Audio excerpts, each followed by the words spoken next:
আমার ফ্যামিলি কখনো ম্যারিড পার্সনের সঙ্গে মানবে না। দিকে আছে সেটা হচ্ছে সে ম্যারিড পার্সন, 2 বাচ্চার বাবা। আমার ফ্যামিলি চাই সবসময় এডুকেটেড পাত্র খুঁজতে, মিনিমাম একটা গ্রাজুয়েশন থাকবে। আমি তো কাউকে নিয়ে পার্সোনাল কোনো বুলেটিং ছাড়ি নাই, কারণ এমন কোনো কথা আমি বলিনি যে তার গায়ে লাগবে। কোনো কিন্তু প্রমাণ নেই, আমি ওটা তাকে নিয়ে বলেছি। প্রফেশনালি আমি কিন্তু যে কোনো কারোর সাথে কথা বলতেই পারি। আমি কোথায় গিভ এন্ড টেক চয় না। আমি মেডিকেলে পড়েছি, আমার স্যাররাও আমাকে অফার। মেয়েদের তো সব জায়গায় যৌন হয়রানি করা হয়।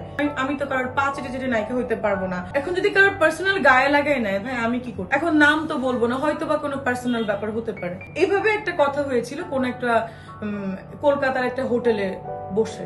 কারোর নাম নিয়েন না কাইন্ডলি, আমি কিন্তু কারোর নাম বলি নাই, আমি আবারও বলি। সো কথা হয়েছিল, কি কথা হয়েছিল, আই হ্যাভ অল ডকুমেন্টস। কারণ সাকিব ভাইয়ের সাথে আমার বসা হয়েছিল, সাকিব খানের সাথে, কারণ তার সাথে আমার প্রচন্ড ভালো রিলেশন, তাকে আমি প্রচন্ড রেসপেক্ট করি। আমি কারোর হাজবেন্ডকে বিয়ে করবো না, কারোর বয়ফ্রেন্ডকে আমি বিয়ে করবো না। অপু দিদি বলেন, বুবলিয়া বলেন, কারোরই তো আসলে পার্সোনালি আমাকে অ্যাটাক করার কোনো প্রয়োজন নাই। কয়েকদিন আগে যখন সুরঙ্গ ছবি রিলিজ হলো, আমি কিন্তু আমার ওয়ালে পোস্ট দিয়েছি, আজকে জনগণ ভালোবাসে বলেই কিন্তু আমরা মিডিয়াতে কাজ করি। যদি আমার সিনিয়র না হইতো, যেভাবে কেটে কেটে কেটে সে নিউজ দিয়েছে, তার আমি থাপড়াইতাম। ইউএসএ থেকে একটা ভয়েস পাঠালো, কুকুরের কাজ কুকুর করেছে, এটা তো সে আমাকে বলতে পারেন। আমিও জয় ভাইকে বলেছি, ভাই প্রোগ্রামটা আপনি উঠিয়ে ফেলেন, সে উঠায় নাই। জয় ভাইকে যে থাপড়ানোর প্রসঙ্গটা দেখেন, কেউ যদি আমাকে নিয়ে বলে সে তার একান্তই পার্সোনাল ব্যাপার। তারপরে সে কিন্তু আমাকে জিজ্ঞেস করতে পারত, মিষ্টি কি হয়েছে, তুমি থাপড়াইতে চাইলাম, তাহলে তুমি এটার জন্য এখন স্টেপ নিব। আমিও আমার ব্যারিস্টার এবং লয়ারকে দিয়ে, দুজন আছেন, রিপ্লাই দিব যে কোথায় দেখেছিল। বাট আমি চাই কারোর সাথে গ্যাঞ্জাম করতে চাই না আমি। এটা তো আমার মান সম্মান হানি হয়েছে। কুকুর বলা এটা কি ধরনের বিষয়? আমি কি কুকুর? এটা কি সিনেমার অংশ কিনা? এটার জন্য কি আপনারা এরকম নিউজ করছেন? আমি যে হোটেলে ছিলাম,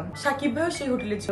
কারণ নাম আসলে শুধু সাকিবের নাম কেন আসলে? সে তো আমার কো আর্টিস্ট, আমি কেন সাকিব বলবো না? উন্নত সমাজে কিন্তু সবাইকে নাম ধরে বলে। আমি আর সাকিব একই হোটেলে ছিলাম, সেটা কিন্তু আমি বলি।